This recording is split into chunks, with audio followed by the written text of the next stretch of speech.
Good evening, everybody. Hi, Eric. Hi, Todd. How are you? You know, no. You asked. I'm going to be honest. I hate daylight savings. I hate it. Yeah, I do too. I had a rough time tired. this morning. Tired. I'm old and I'm tired. I'm cranky. And you're a farmer. Why do farmers really need this? First of all, I thought we got rid of daylight savings. Why is it back? How did it come back?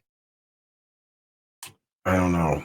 You have no answers? No, I just know it's going to be dark in the mornings when I wake up now. Real dark. Well, I know it never went away, but I thought it was supposed to go away.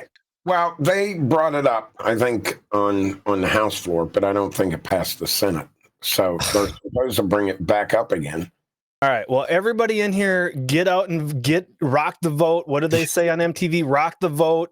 Only vote for people in the Senate that are going to get rid of daylight savings because it is stupid, it is pointless, and it just fucks with everybody's sleeping and schedules. And we're over it, right? We're over it. Let's move on.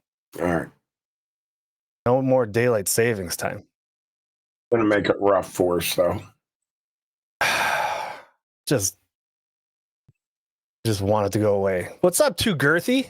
Speaking of daylight savings, that guy gets in front of the sun. He's so girthy. It's like an eclipse. He's massive. Dude's big. In a good way. I mean, he's girthy. He's big, girthy. Anywho. Welcome everybody. It was a short week for us. It was like the NFL when they got a Monday night game, then they play a Thursday night game. That's what they usually do to the teams that they hate. That's us this week. We had a short week. We had our show Wednesday night, which was postponed from last Sunday, it was a super fun show. And if you guys haven't checked it out, go back. You can check it out on Twitch VODs. You can check it out on YouTube, Cast and Camo TV on YouTube. And you can check it out on our website, www.castandcamotv.com. Also where you can find some merch. Speaking of merch, I'm not wearing the hat because it didn't turn out how I want it, but check this out. You see this, Eric?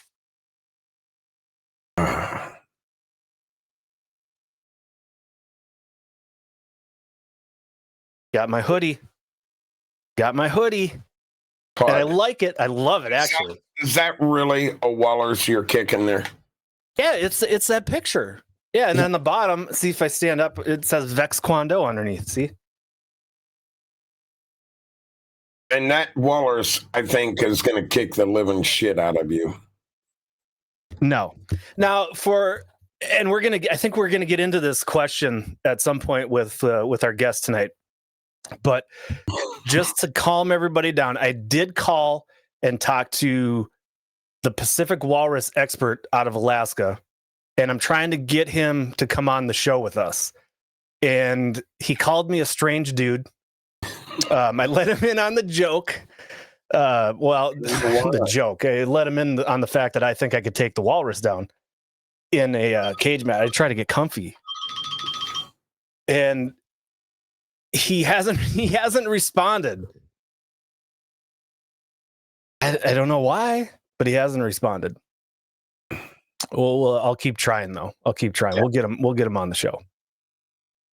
All right. So housekeeping items. We talked about the website, castandcamotv.com, YouTube, Cast and Camo TV on YouTube. Subscribe, like, and comment. We are brought to you by each week, once a week, Texas Select Seasoning. Great seasonings. We got to get Bill back on the show too. That dude's been busy. He's been all over the place. He's winning awards again. He's doing great. I don't know the last time you talked to him, Eric. I talked to him last week just to kind of check in. And that dude's all over the place. Yeah. Busy man. But Texas Select Seasonings, if you're in our Twitch chat right now, I think it's !BBQ. That'll bring you to their link, and Cast and Camo in all caps to get 15% off of your entire order. Sea Arc Boats. We are sponsored by Sea Arc Boats.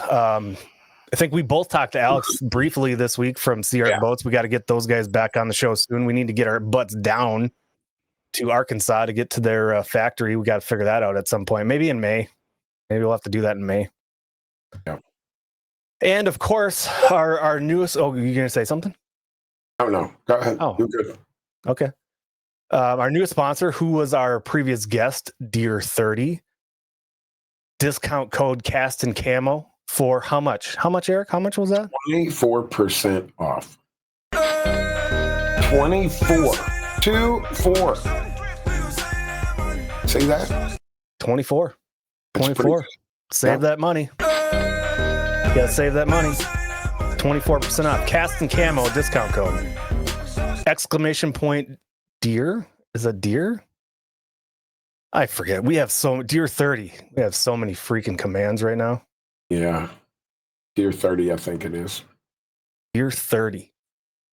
Check out that website. I think we had a bunch of people order stuff.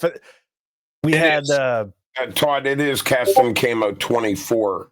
Cast and Camo 24. My bad. Thank you for correcting me. Yeah, that was Joker that corrected you. I don't thank Joker for anything, so I'll thank you instead. He doesn't deserve it. Wow. God, I'm gonna get my ass kicked. Yeah, you are. But like I said last week, it was just Wednesday. Felt like yesterday. Deer 30 was our guest. Everybody had fun. It was a fun show. Those guys are a blast. Can't wait to have them on again. And we had a bunch of people make orders while we were on the show, which was pretty cool. And people were already leveraging our Cast and Camo 24 discount code to get 24% off their order, which was great. And from there, I guess we go right into the emails.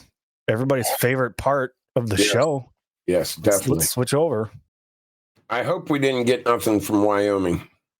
I don't know. We'll have to wait and see. Okay. Now my sound's not playing. You've got mail. There it is. You've got mail. You've got mail. You've got mail. All right. Email number 1. Let's see what we got this week. Hey guys.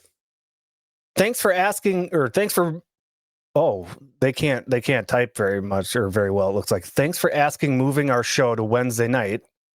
It got me out of my wife's birthday celebration, which I really didn't want to go to. So it worked out perfectly. Sincerely, Damon. Well, I'm glad, Damon, that we could help out. I get it. Right. I mean, like, hey, let's go to dinner. No, I'd rather do a talk show. We saved him a little bit. And it was nice of him to reach back out and give us a thank you. That's nice of him. Awesome. Yeah. All right. Email number 2. Hey, Jeremy from Deer 30. Oh, so Jeremy's getting fan mail already on our email, but we struggle. I really appreciate the great food you've provided for me. Maybe one of these years you may get a chance to shoot at me, but I doubt it. Keep up the great work. My stomach and antlers thank you. Sincerely, the Big Buck.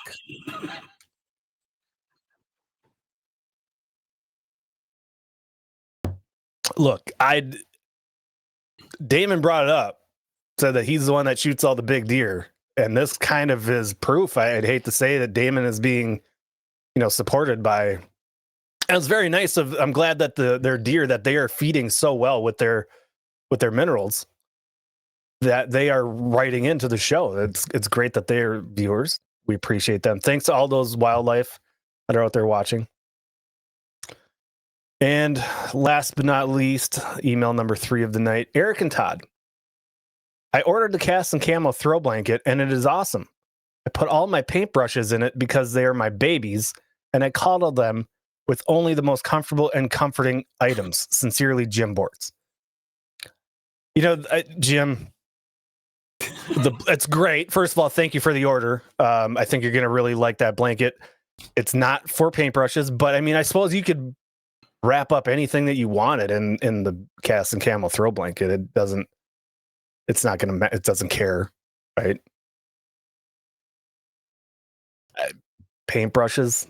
Oh, we got Brock Brush Studio in our chat right now. He probably gets what Bortz is talking about right there. It's, you got to treat your brushes and your paint supplies with the utmost of love. Yes. Right. Yeah. All right. So Those are our emails for the week. You've got mail. You've got mail. All right, so now we get into this week's topic, and we're going to keep going with kind of the thing that we've been doing the last few weeks, and we're going to start out with a little video introducing kind of what we're talking about and who we're talking about. Even though, whatever, we'll just get into it. Let's play the video.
All right. That was a cool video. Wonder who did that. That was great editing. Well, welcome, Hunter. Good evening. Welcome to the show. Yeah. Everybody, this is Hunter. Hunter is he's our guest for tonight, and Hunter guides out of as you guessed from that last video that we watched, Salt Plains Outfitters, based out of northern Oklahoma and southern Kansas. If I have that correct, am I correct? That's where they're at. Yep. Awesome. Anthony, Kansas, to be specific. Anthony, Kansas. And I think what would we got? The command, I made the command as exclamation point salt. I just wanted to make it short. Exclamation point salt. If you're in our Twitch chat, exclamation point salt. We'll pull up their a link to their website, Salt Plains Outfitters. Check them out. They got some great stuff, great hunts.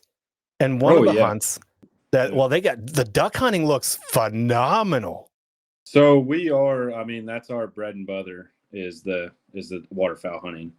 Obviously, with us being able to hunt Kansas and Oklahoma, that's really what we strive to do and to be very good at. Obviously the lodge, 5-star dining, 5-star accommodations. I mean, that doesn't hurt either.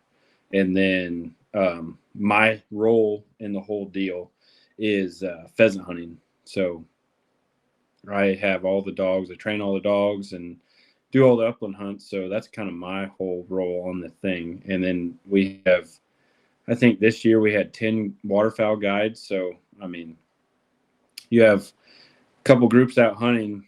We have 5-6 guys out on the road scouting. So we're always going to put you on the best hunt there is to offer. And one of the things I couldn't quite tell is, are they leveraging land that they own? So we do own probably roughly 2,000 acres that we've developed into waterfowl havens, I guess you could say it. Develop them into wetlands and everything like that. And so we do use those, but a lot of the times we're using those as kind of refuges, and then going out and day leasing ground from different farmers. Obviously, waterfowls, wild birds, and you never know where they're going to end up, and where they concentrate is where they concentrate, especially when we get these hard freezes. So you never know. I mean, they could switch from one dry field to the next with overnight. So we're just always out scouting, and a lot of our stuff is day leases. But we do have that waterfowl or the marsh ground that we've developed to hunt on also. And I would suppose being, I think established, 2015, you guys have really grown a relationship base with the landowners around there, would be my guess. Correct. And that kind of, over time, that kind of starts to work itself out and benefits both. It's nice when you have a good relationship with different farmers, especially the bigger ones, because they're going to be the ones calling you and be like, hey, I have birds on this field. You should probably go check it out. So yeah, you scratch their back well, and they're going to scratch yours, sort of a thing. Those are always great relationships to have. But what we wanted to talk about tonight, Hunter, is turkeys. And I know you're doing the upland birds, the pheasants and the quails with Salt Plains Outfitters, but you have a ton of experience guiding for turkeys in the past, correct?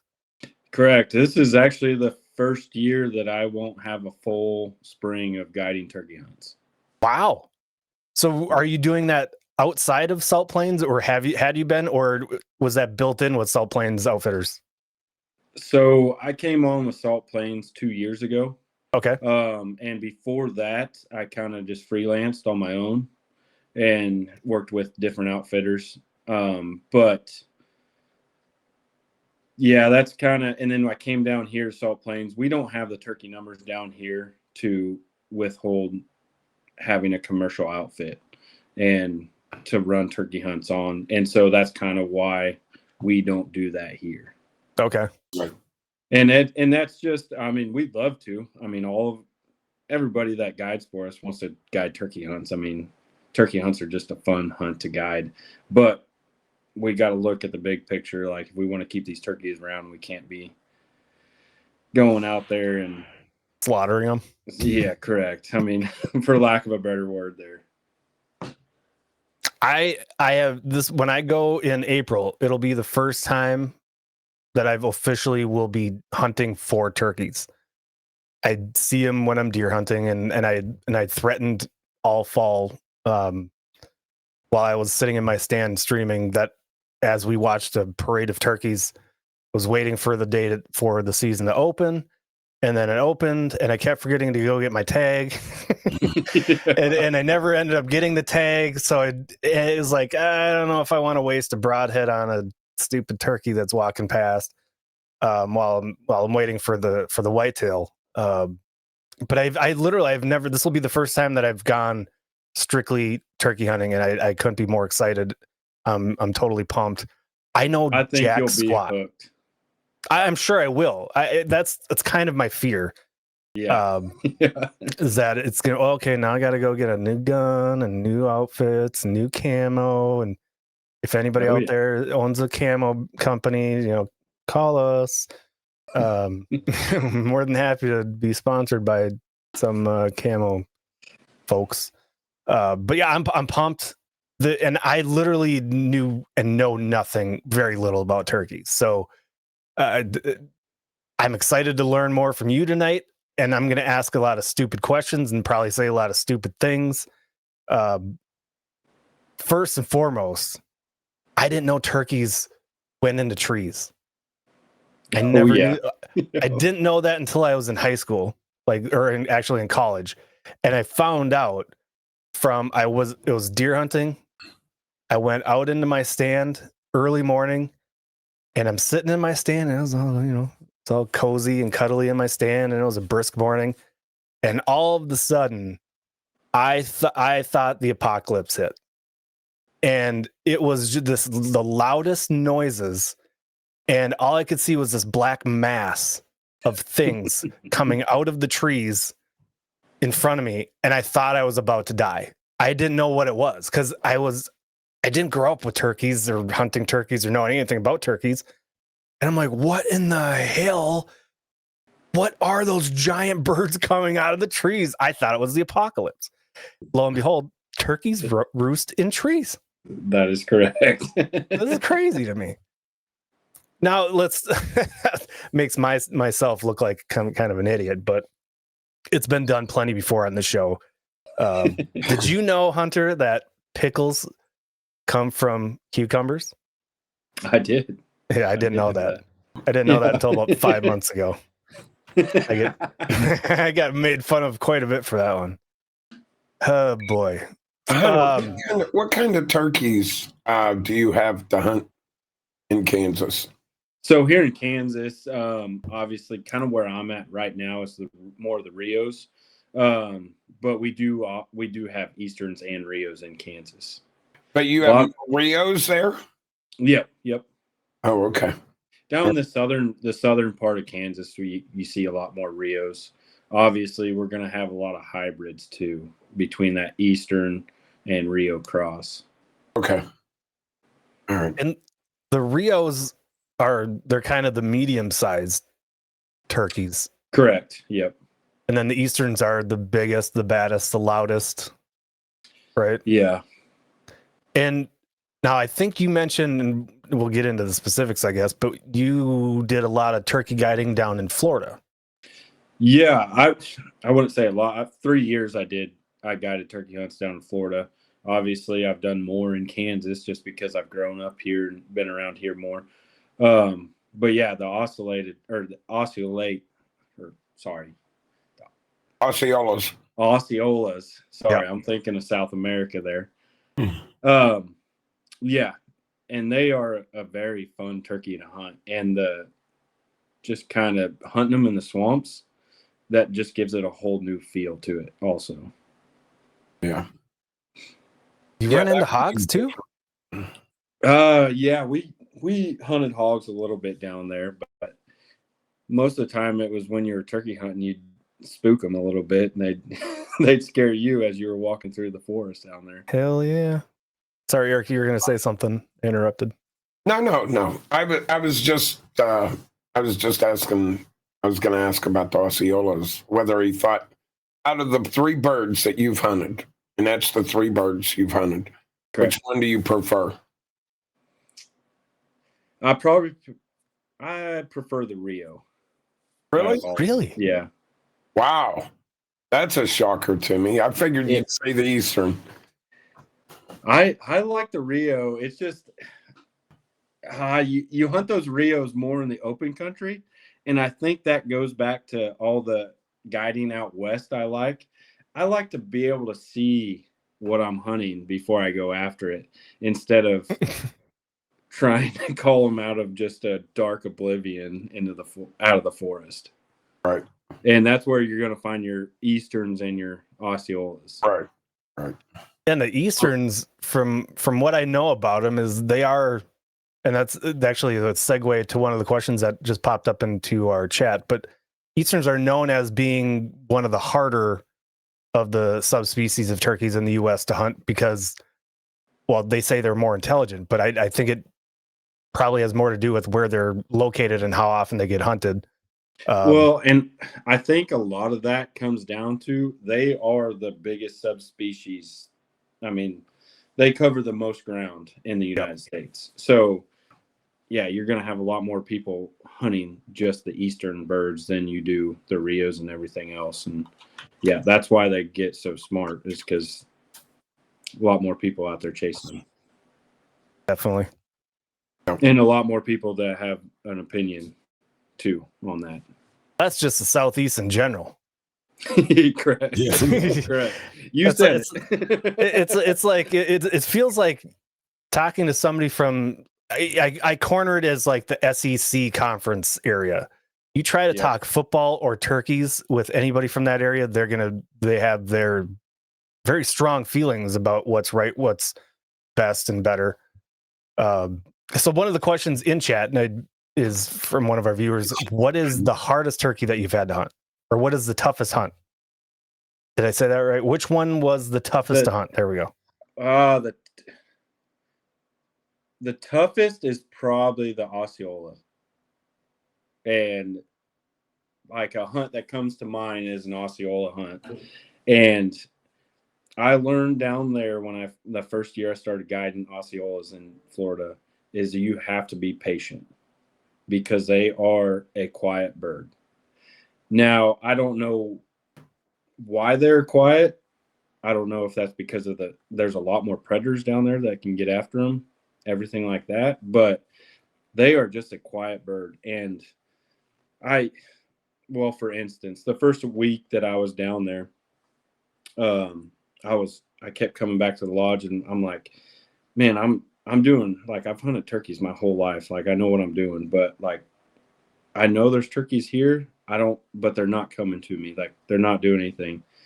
Well, one of the other guides that I was with, he showed me a trail cam picture. He's like, these turkeys are coming to right where you're at within 15 minutes after you're leaving. He's like, oh, no kidding. He's like, you just need to be more patient.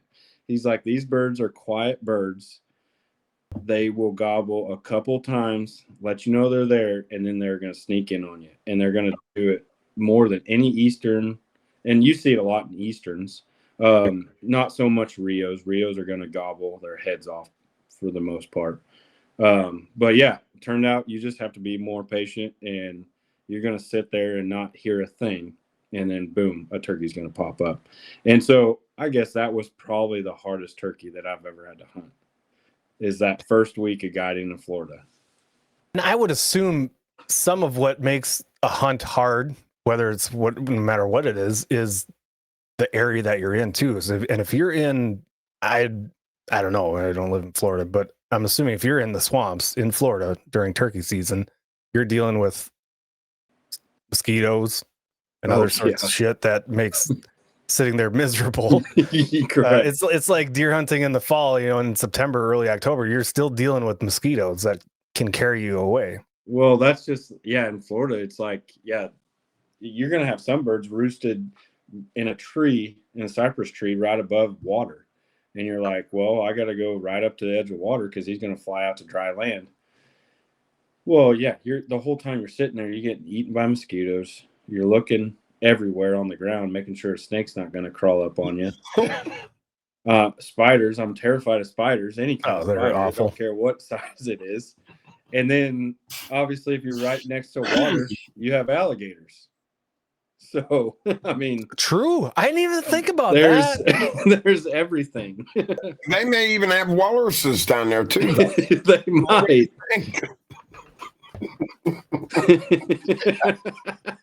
You don't have to worry about the walruses if I'm around. We got that taken care of. Yeah, but Buzzard's bringing up the pythons, all those crazy things. It's like being in it's like being in Australia. Everything in that swamp is ready to eat you or kill you. That's correct. And we were a little further north. We were down by Okeechobee is kind of where we were based out of. So we were around Okeechobee, Fort Myers area. We never really had to deal with pythons. They were a little further south, but which luckily we didn't have to deal with that. But we still had all the other snakes that could kill you out there.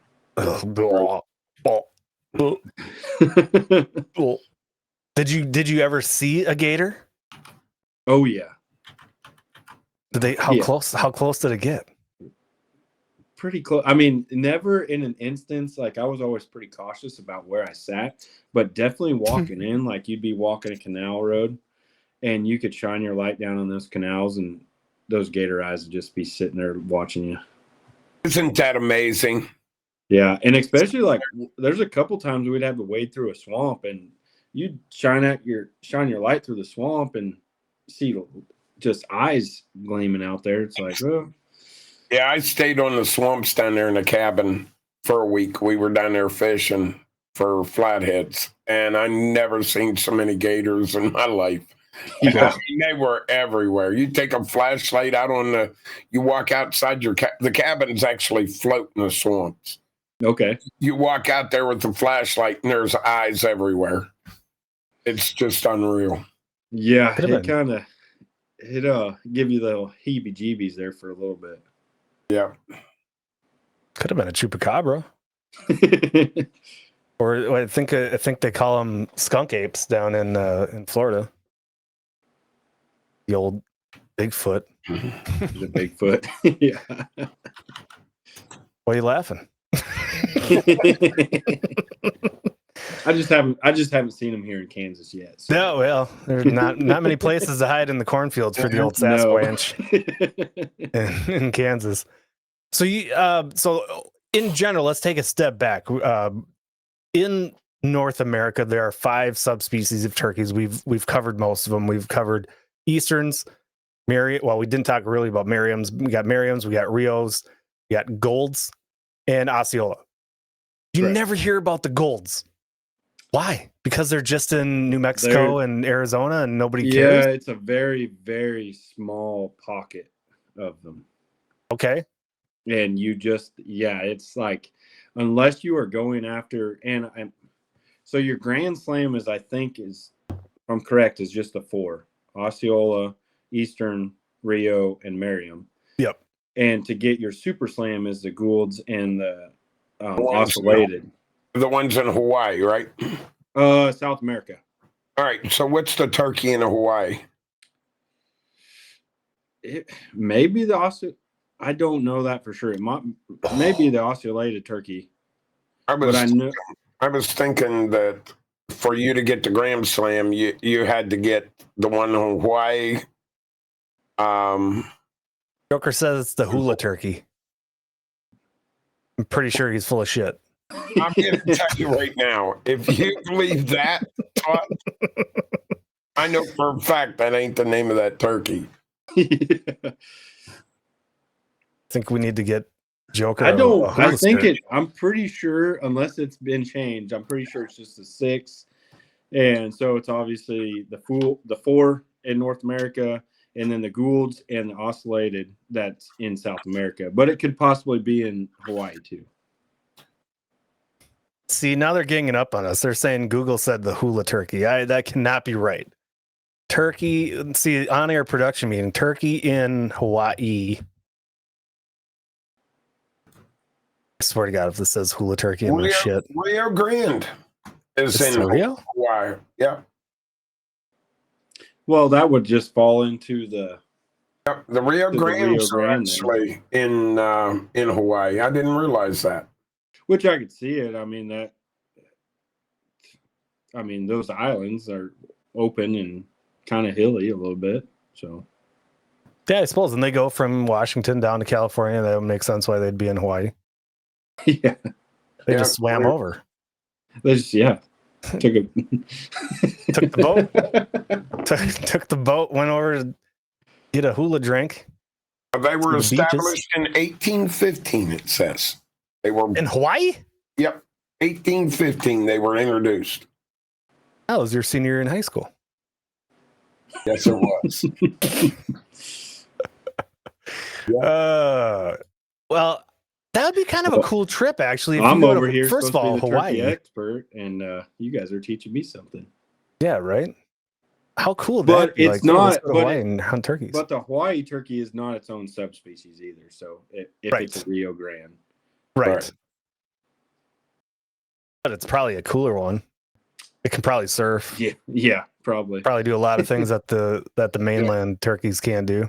Correct. Yeah, would be my guess.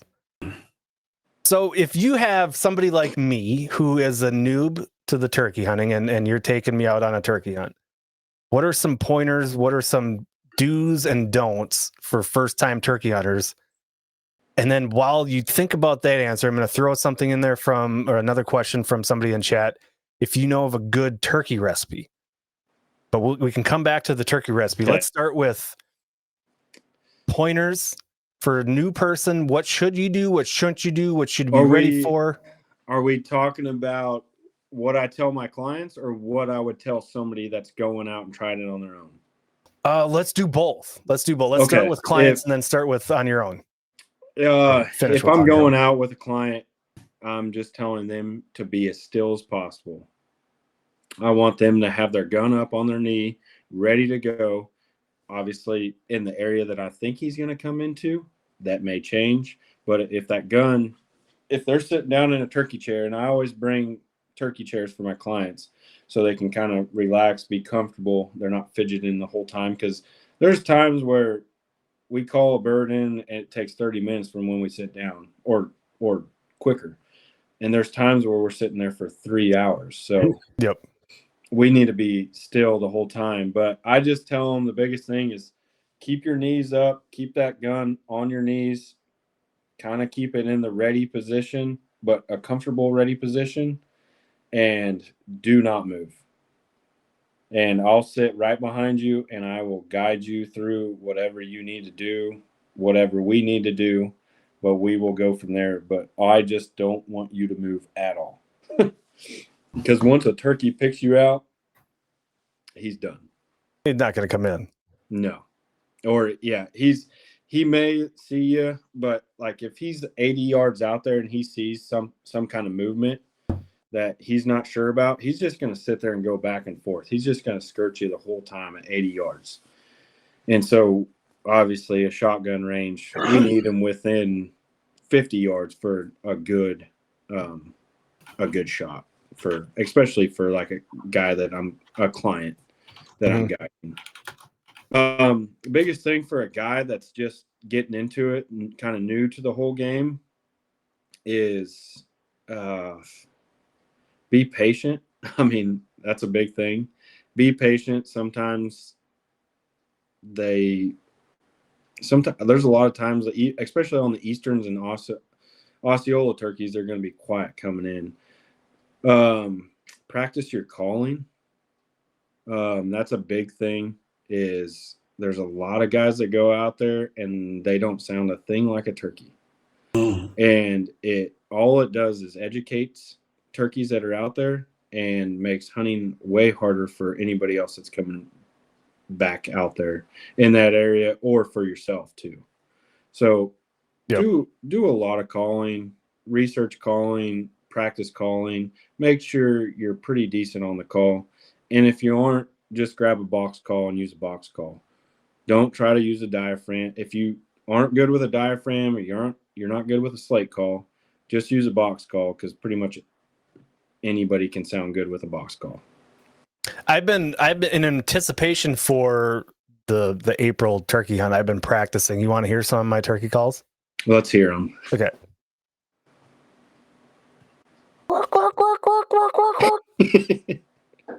Nailed it. Well, hey, so I do take that back a little bit. If for those Merriams out there, that may work. They are dumb. Yeah. I personally never hunted them, but I've just between the guys that I know that I've turkey hunted with and guided with, they say they are the dumbest bird to kill. That's what I'm hearing. Which, look, and easiest. All right, I'll take any help I can get. let me ask you a question on your turkeys. What have you tried the 410 with the TSS?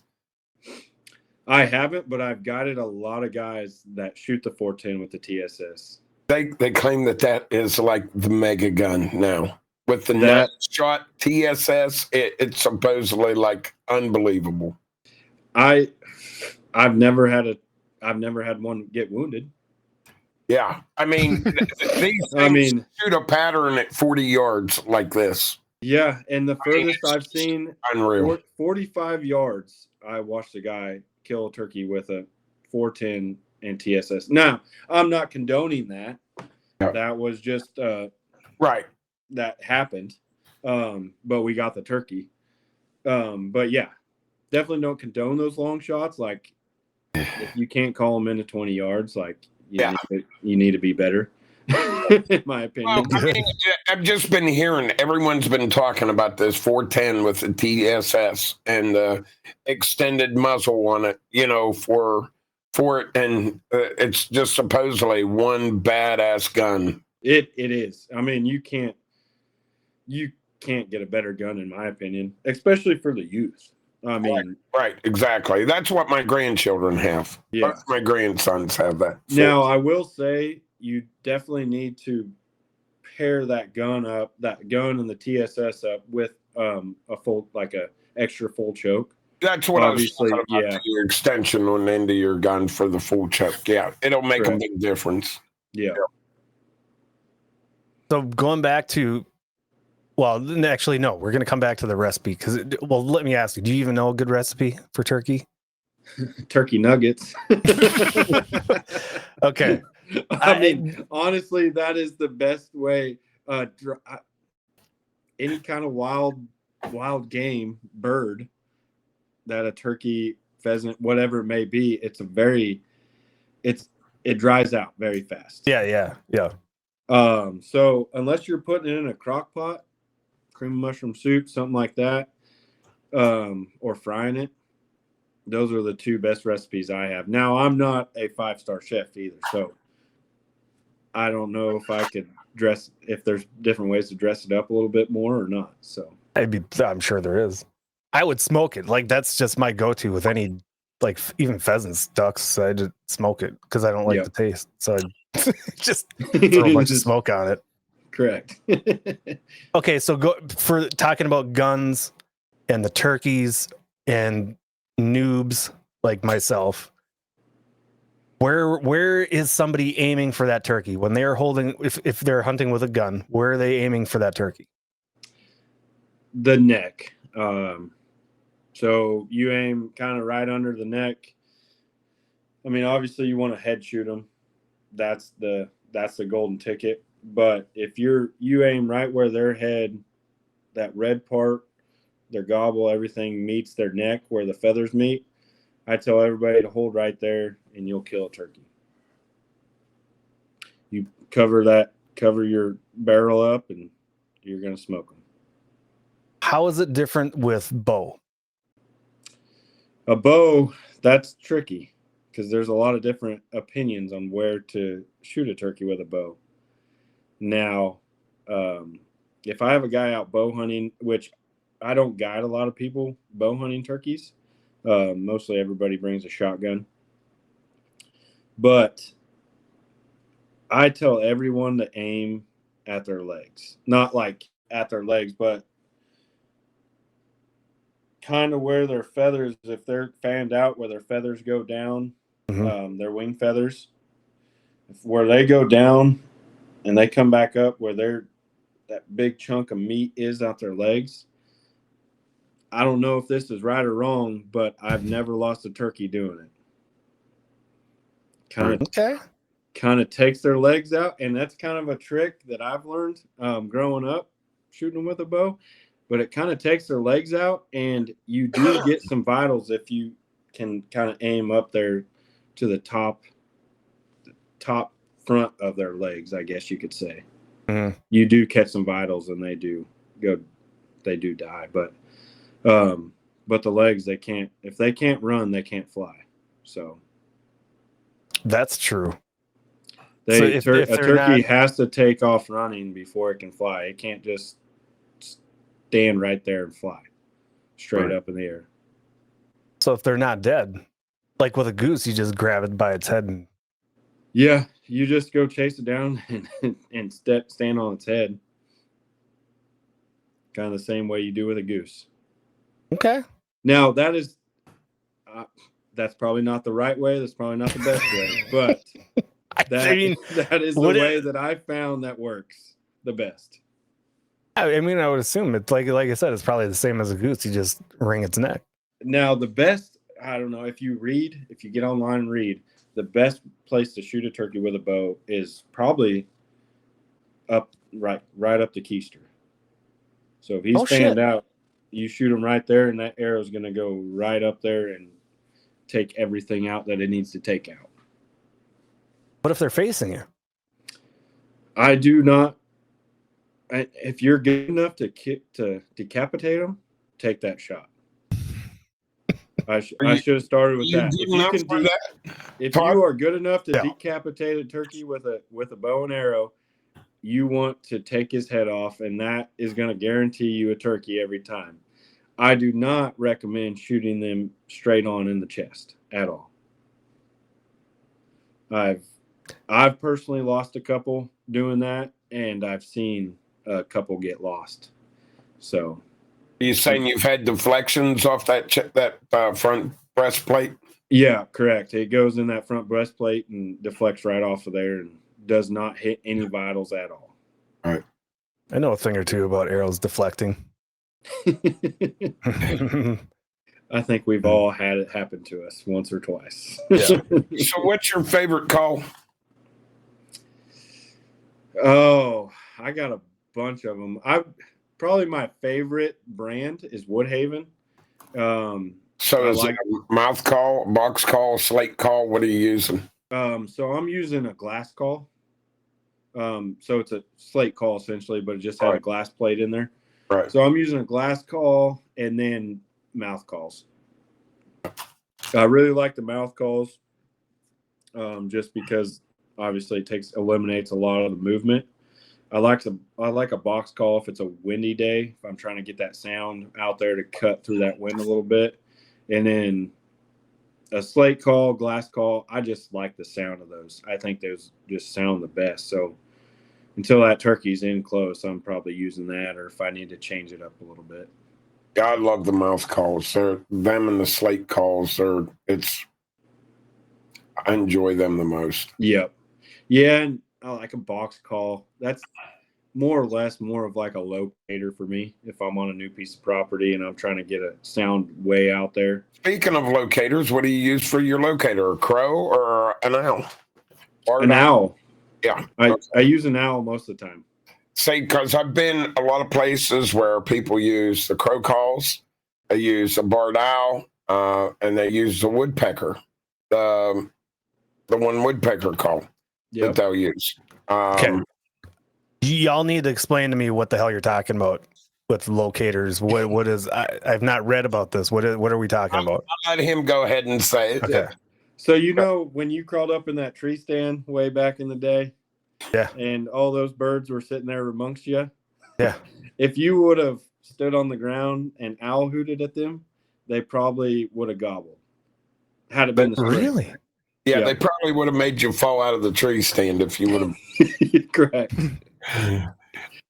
Now that only happens in the springtime most of the time. I mean, obviously, you're hunting turkeys in the spring because they're gobbling, because they're fired up, they're mating, everything like that.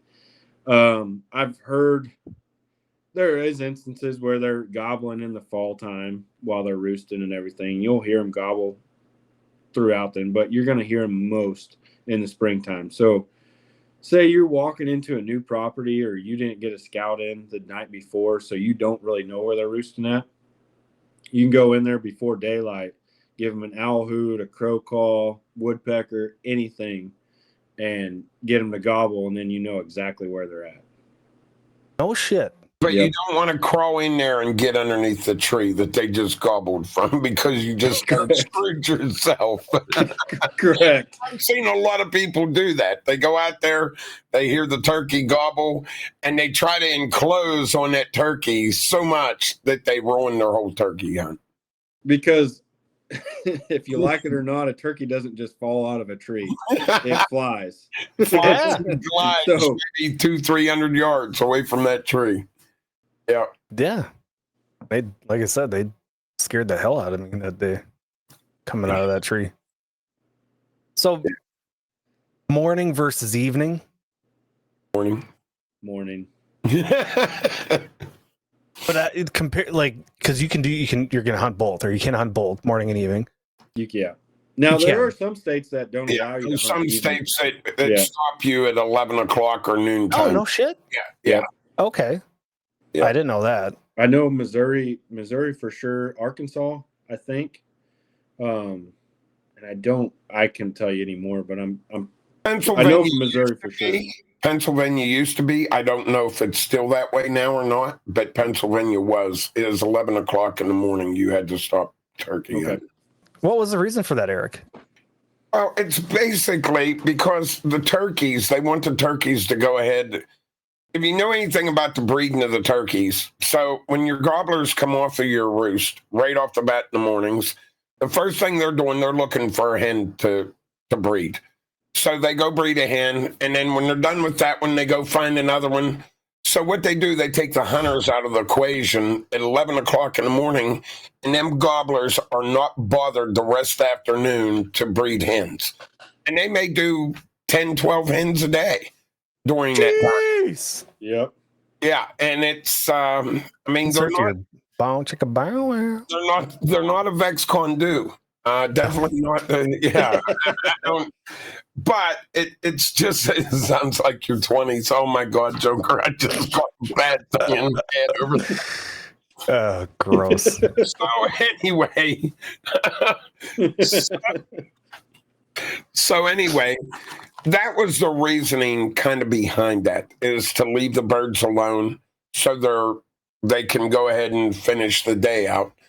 And probably your best time to hunt is the mornings, because when you go out there half an hour before daylight, and you blow that owl hooter and you get 5 or 6 gobblers to roar, that's the only thing you're hearing out there at that time. And then that's when your heart gets to really pumping like crazy, until when you hear them birds come out of the trees and land, if you're able to be close enough to hear them come out of the trees and land. And then that's when you start talking to them soft and work your way up to getting that gobbler to come in. But I don't know. There's nothing like it. Your heart is like knowing it's not like your fault that you had. The only way to get that I've found in my past of turkey hunting is to break a flock up on purpose in the fall. You break that flock up, then you can get them to talk. You can actually call them in pretty easy in the fall if you break that flock, because in the fall time, they're all together. Yeah. Like you've seen in your deer hunting, you got 20, 30 turkeys. If you ran out there in the middle of them and busted that flock up, and I'm not saying to do that, I'm just saying if you can break that flock up, they will come in to a call at that point in time. But if trying to get back together. Yeah, if they're all together, you may never get a turkey to come in the fall. Yeah, and that's where the fall differs from the spring too. Is the fall you're going to have your bigger groups. So I always call them wintering groups. They're going to be in the big groups, and in the springtime they're going to break off, and you're going to see. Oh, so for instance, back home on our farm, we had a group. In the wintertime, there'd be about 200 turkeys in this group. Well, come springtime, there was about 5 or 6 different spots where they would break off to and have little groups of 5 to 20 birds in these little groups surrounding the farm within a 3 to 4 mile radius of the farm of where they wintered at all winter. And so in the springtime, obviously you're going to have toms coming in to breed hens. These hens are going to start breaking off to go lay their nest. And so they're and then you're going to have toms breaking off to go find more hens. These birds are going to be very spread out in the springtime. And that's obviously why it's easier to call midday, anything like that. Interesting. Where you don't have to break them up. And Eric, going back to that Pennsylvania, like kind of what you were talking about, I was talking to a fella, I would have been a couple of years ago, but he was from Pennsylvania, and they used to use dogs in the fall. So they would send dogs out to break those. That's just to let you know that was illegal. Oh, okay. Sorry. You can't use dogs for turkeys in Pennsylvania. You've never been able to. well, sorry. We won't mention any names then. Yeah, just know him as a fella. Just a friend. But he said it was the best hunting he's ever had. Yeah, mentioned it was. Oh my God. Sorry, PA Game Commission, if you're watching, we don't know who it is. Their dogs just got, it was happenstance. The dogs got loose. They ran into the field and Well, correct. I mean, Yeah. dog can't read a sign. No, definitely can't. Or a book. Well, sorry for that. I just figured I'd give everybody a good laugh this evening. Yeah, that's. we've learned one thing. It's Hunter does train dogs, and at some point we're going to have Hunter back on to talk about training dogs. And one of the sections of that dog training is going to be how to use the dog for turkey hunting. So let me ask you a question, and I want your feeling on this. You call in a turkey, and it spooks on you. Say you got your grandson there or your child that you're trying to get, and they move and they spook the bird. Now that bird is able to be called in again later. Do you try to stay there for that next 2 or 3 hours and move and try to reset up and call them birds in again, or what do you usually do with that? So most of the time, if I know, because generally I'm going to spook that bird in the morning off the roost or kind of, but then I have an idea of where those birds are heading to, because turkeys for the most part are pretty patternable. Right. So I will pack up and I will move to where I think they're going. Right. And then try to call them in from there. Now, when I do spook them like that, I'm going to be very easy on the call. Right. I may not call at all. I will just go to that area and hope they're using that same path that day. Yeah, and what I've always done was change my calls. If I was using a sled call or a box call or a mouth call, then I definitely won't use that call again. Yeah. But a lot of hunters, when that happens, they get up and leave and get in their trucks and drive away. And I think that's a big mistake for a lot of hunters. I think they miss that next hour and a half or 2 hours when they're going to come back in again. Yeah, that's correct. Yep. Yeah, and it might not be that very spot that you are sitting at, but they're going to be move. Yeah, they're going to be callable at some point on that day. Yep. Yeah, I would definitely move from the point where they were spooked at. Well, and to go back on why turkey hunting in the evening isn't the greatest, so you run into a lot. You're gonna get one or two to do it in the evening and actually come into your decoys, but you really, to be successful, you have to be exactly where they want to pitch up to go into their tree. Right. Because if you're 50 yards, say 50 to 80 yards off of their little route that they take and their little pitching spot, they want nothing to do with you. Yeah. At all. They're dumb, but they're not that dumb, is what you're saying. Yeah, they're the dumbest. I always say they're the dumbest, smartest bird that I've ever hunted. They got an eye on them, though. Holy smokes. They can they do. Freaking everything. Yeah. So do you, well, I don't know how to say this. There's a difference between what you like and what your recommendation is. Blinds versus no blinds. I don't like blinds. Either do I. I would say no either. Because you want to be as close to the ground as possible, right? You kind of want to blend in with that ground. Yeah, the only time a blind comes in handy is if it's a deer blind that's been there and you can use that to your advantage. Or your archery hunting. Archery hunting, obviously, being in a blind will help with movement and everything like that. But most of the time, all I take is I have that camo burlap sack that you can buy from Ace Hardware, anywhere like that. And then I take old tent stakes and I just tie it to that burlap sack. It'll roll up, fit my little turkey vest pretty easy. And then I can put that up and you're pretty hidden with that. And then you can see everything above you, but then your movement where your hands, your gun, everything like that underneath you is going to be pretty hidden. Okay. And that's the best blind setup that I like. Now, do you use them where you was talking about open in Oklahoma area and that? Would you recommend using them in real open fields and stuff like that? Yeah. Now, like I- down in Oklahoma, Kansas, where it's open, you're hunting in Rios.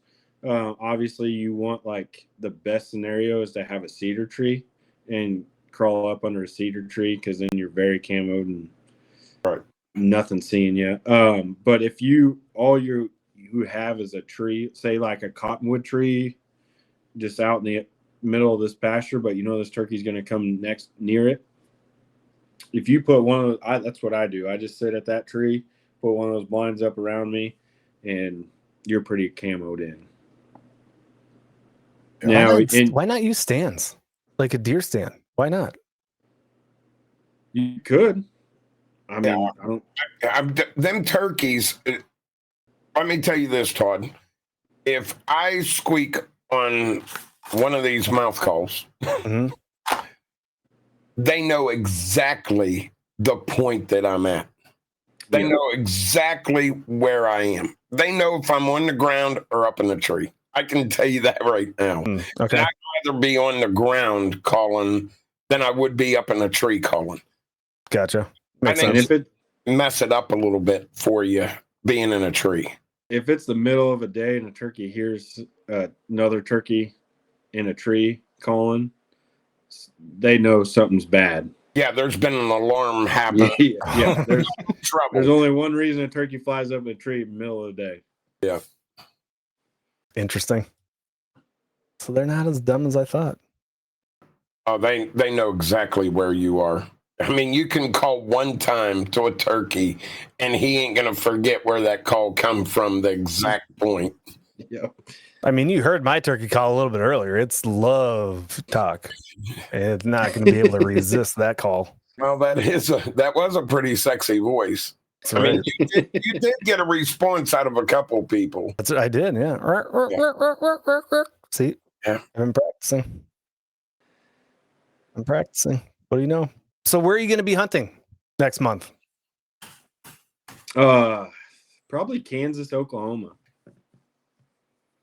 That's probably all I'm going to be hunting at for myself. I was trying to get a trip down to Florida, but I have not made it official yet. So I may be down there. I may not be. It kind of depends on. I got a lot of irons in the fire, and I can't let them all go out at once to go kill a turkey in Florida. Yeah. That's like we were talking about before we went live. That farming gets in the way. All that work gets in the way of fun. Yes, it does.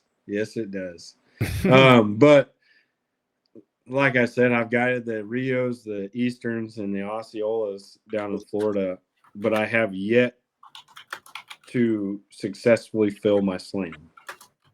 Is that right? Yeah. I have not killed an Osceola turkey.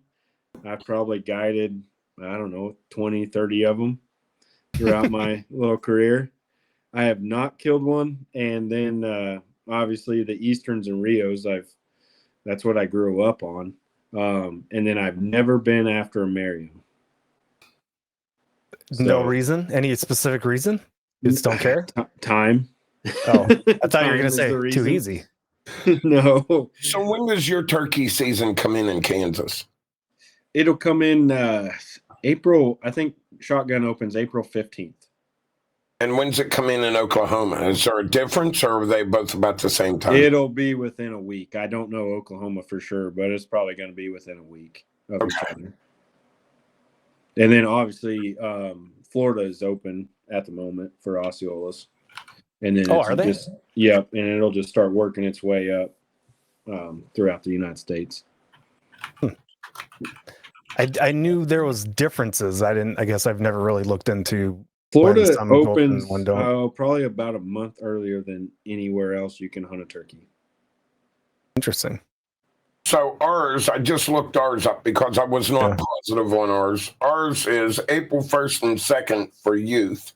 And then the general season comes open April 15th and continues to May 7th. So it's a 3-week season here, it looks like. See, and our season runs till the end of May. May 31st is the close of the Kansas season. Right. Okay. That's plenty And of time. and that's the other thing with Kansas, which Wyoming, the western states are draws for turkeys. And I don't know if any other states, but Kansas actually went to a draw for non-residents for turkeys this year. Now, I know Unit 2, which is kind of the unit that I grew up in and then I guided a lot of my turkey hunts out of. There are leftover tags for that unit, but every other unit is obviously hurting. The numbers are hurting. So that's where the draw system is really going to help out for the Kansas turkey population. Is there a reason why the population's not thriving? Is it habitat? Is it drought, It's water? it's habitat, weather, and animals. I mean, obviously your skunks, your raccoons, and your possums are heavy hitters on that. Stealing the eggs in the springtime, eating the eggs, everything like that. Drought and flooding is going to hurt your birds. I mean, just like upland game, if you have drought, your chicks can't get water. That's going to hurt them. But then again, if you have too much water, it's going to flood them out and they can't survive because they have to have some time on the ground before they can start flying, obviously. Yeah. So, and then habitat too. I farm myself, but there's a lot of farmers out here taking tree rows out, taking a lot of trees out just to get that extra acre. So, a lot of that habitat is disappearing for them also. And then urbanizing cities expanding, right. Everything like that. The urban sprawl. I think that's what they call Yeah. it. Don't save our turkeys. Need something to eat on Thanksgiving. Which, I mean, that the turkeys and the pheasants and the quail, they all coincide with one another. Yep. It's all the same song and dance of why there aren't as many as there used to be. And it's usually the bottom line is habitat. Building that habitat and keeping that habitat open and available and thriving. That's when they're going to thrive. So, do you guys have a law on calling birds in? Technically in PA, if I see turkeys out in the field feeding and I haven't called them in, and they call it ambush in Pennsylvania, it's illegal to ambush a turkey unless you call that turkey into you. So there is no law yet, but I have heard different discussions throughout different states where obviously PA, where they call it reaping. And that is where you get behind a turkey fan and you're essentially coaxing that tom to fight you. Right. And you are either crawling up to him or he is running to you. And that's how you're getting them in. You're not calling at all. All you're doing is holding the turkey fan up and you're shaking it and you're making him mad. Yeah. Yeah, because we used to have problems as when I was a conservation officer. I used to have people that would pull in on a dirt road half an hour before daylight. They would just drive the dirt roads and they would call. They'd hear turkey gobble and they would sneak in underneath the tree and shoot the bird out of the tree on the roost. Yep. By ambushing. Basically, that's that ambush law that we always use. So, yeah, and that's I mean, I think every state probably has a law somewhere, fine print, right. That says you cannot, like, obviously can't shoot them out of a tree. They have to be on the ground. Right. I think every state has that law, but I thought you were kind of going more towards the new craze is like the reaping. Right. And where you sneak up to the turkey and you coax him to fight, where you're not calling at all. All you're doing is getting him to run to you. Yeah. See, and I think that covers it under the Pennsylvania law because you have to mouth call or box call or slate call. You got to call a turkey for it to come into you. Okay. Yeah. What the hell is the difference? I mean, if I want to put some tail feathers and hang them up and crawl on my stomach through a field, and hide behind some tail feathers, is hunting. What's the difference? That ain't hunting. I mean, if you've ever turkey hunted, and when you go April 12th, Todd, and you hear that first gobbler gobble, you'll sit back and say, now I know what they was talking about. It's just a whole different ball game. It is. That heart pounding and be able to experience that.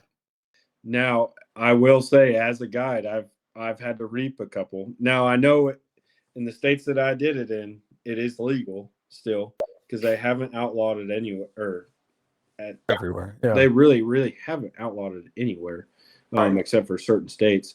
But as a guide and as an outfitter, a reaping comes in very handy when you're down the last day. Imagine. Especially when you got someone paying you to be there. And they Correct. I understand that. Yep. But now I will say I agree with you, Eric. It's not hunting at all. Right. But it sometimes is fun, especially when they are running to you. It is cool to see.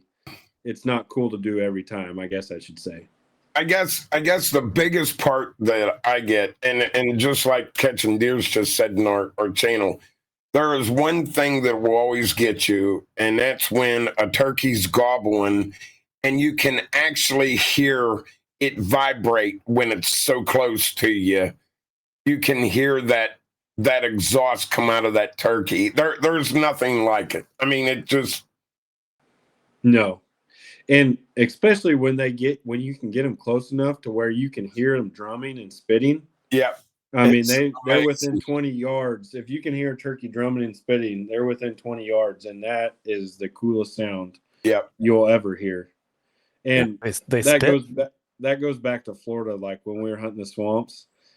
They'd come in quiet, but then you'd let out a couple turkey calls real soft here and there, and then all of a sudden you'd hear that drumming and spitting to the side of you. You're like, well, he's here. We just gotta find him now. Right. They're like llama then. They spit. Yeah. There's nothing like seeing that blue and white head through the trees. Oh, yeah. They're just nothing like it. Yeah. Well, I'm excited. I can't wait. Looking forward to Jamie popping my cherry and getting a turkey.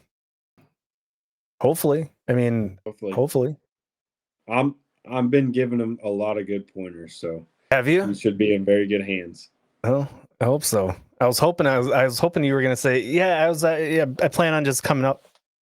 I'll be up there. Well, if everything works out, if it's raining in Oklahoma, I'll be in a truck heading north. Nice. Awesome. Well, are your turkeys actually sounding there now? Not yet. With the nice weather, I'm hearing them here already. See, and I have not heard them. I have not heard them yet. Now, granted, I haven't went out and listened for them, but the turkeys that I kind of drive by every day and kind of I'm near them. Right. I have not heard them, like, hear a couple times here and there, but not heavy at it. Right. Yeah, I was out on the porch the other morning at 9 o'clock in the morning, and I could hear one down at the end of the street here gobbling. And I was like, oh, man, this is way too early. Yeah. This is way too early because it was like 65 degrees out in the morning. And I was like, oh, this ain't good. I hate to see them this early acting up like that. It's just like a deer in rut. They get tired eventually of chasing does and chasing hens. So if they're going to start early, it makes for a long season sometimes. Yeah. We did have a question come in our chat. Do you have to have a female and male tags for turkeys like you do deer, or can you only shoot the males? In the springtime, it is only male turkeys. So it's only Tom's or Jacob.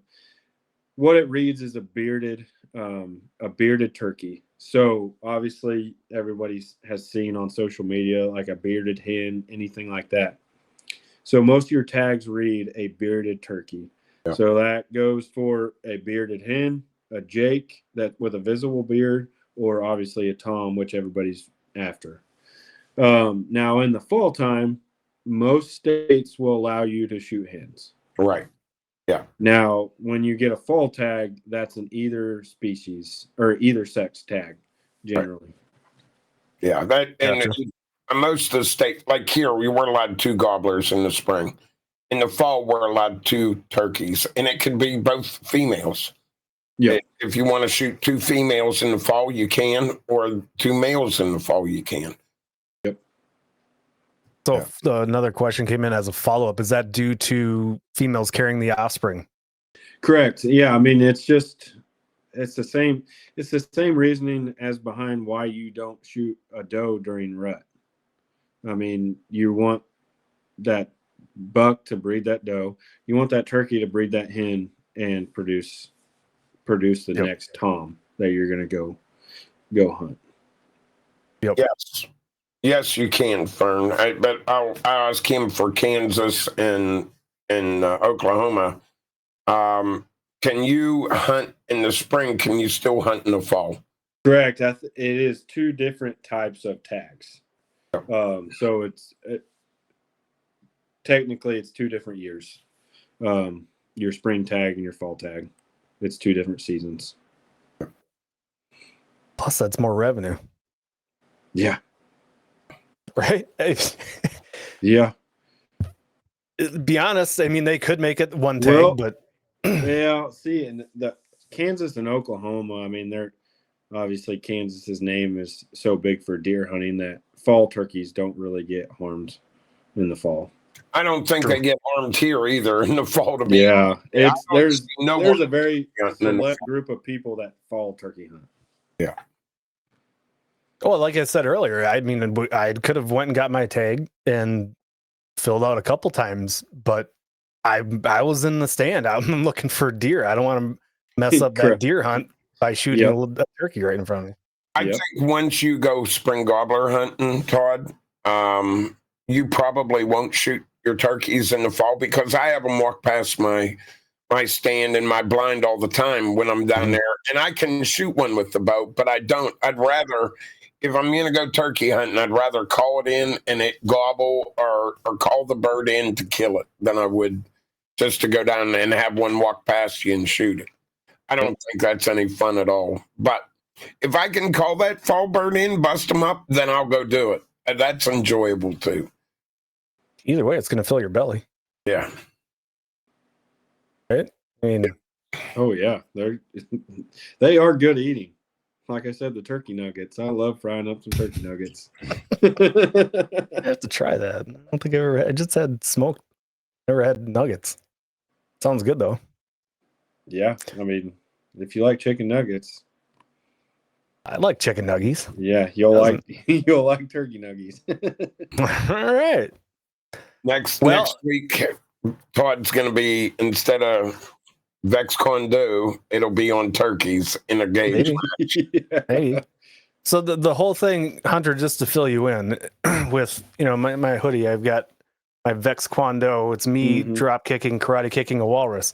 And where this comes in, and this is usually how I kind of round things out with some guests, is here's the scenario. You and an animal in a cage fight. You're granted a knife, like an 8-9 inch hunting knife. You can pick any land animal. Can't pick a shark or a dolphin because can't live on land. But if you could pick the biggest, what is the biggest animal you think you could take out in that cage match? I'm putting you on the spot. Yeah, you are. Oh. You can pick anything, but the goal is the biggest. Is this like a knockout or is this like a No, you're gonna win. You're gonna kill it, and I'll tell you what mine is after you pick yours. What I already picked.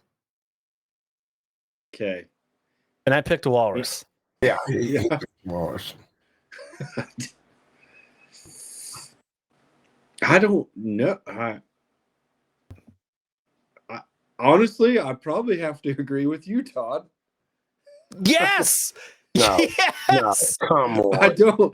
Come on, Hunter, please. I don't know what else that I picked a squirrel. All right, because I'm gonna freaking win.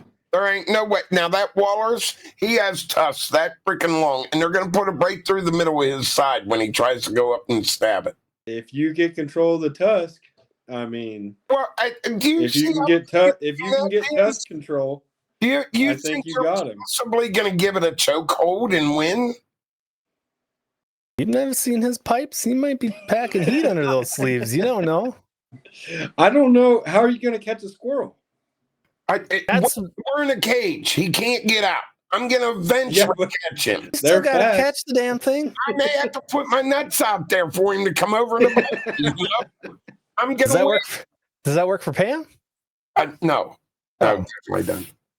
I didn't think so. I don't know. A squirrel's pretty Yeah, tricky. all right. Todd, We've tell him what the biologist told you. Yeah, the biologist that I talked to laughed at me and said the walrus would kill me within 3 seconds, which is probably accurate. Which is why I want to get him on the show so we can have this actual discussion and break it all down. But we've had people say cows, which I think is that's a decent answer. Yeah, but Yeah. a cow is not going to really fight you back unless you put a real bull in there. That's what I'd like to see. Put a bull in Well, there. I mean, we haven't put stipulations on this other than it has to be a land animal. So if you're just trying to pick the biggest land animal, a cow is not a terrible choice. You know, I actually admired the idea of having be a cow. Like I almost switched from walrus to cow, but I gotta stay true. I gotta stay true to myself. I mean, you can take a cow down pretty easy by yourself if you know what you're doing. And I feel like a walrus. I mean, there's got to be some weak points on it. Oh, there is. That's why grizzly bear or polar bears have been killed by walruses. Yeah. Now, do you think you can take down a polar bear in a cage match? Because that's what you're saying when you say you're going to beat up a walrus. If a walrus can kill a polar bear, and polar bears have killed walruses too, I will say that. But Yeah. the walruses also killed polar bears. So, Anything that has arms and legs that scares me because they have an advantage, obviously. Right. A polar bear walrus can doesn't reach have and grab anything you. but tusk. Yeah, walrus ain't grabbing you. Yeah. you see, Now, And no, I- sports, there's no returns. You're stuck with it. I No know. If you returns. didn't put me on the spot, if I had time to think about it a Yeah. little bit more, Yeah. I could probably came up with something better. But between a walrus and a squirrel, I'm going with a walrus. Because I mean, you go somewhere in between. You could pick a dog, you know, whatever, a dingo or something. Yeah. you are the only one that's ever agreed with Todd. You're the only. Bullshit. You had somebody in your stream the other day that he was almost on my side, He didn't say it though. but it was so close. Yeah, it was close, but they did not say it. Starting the walrus movement.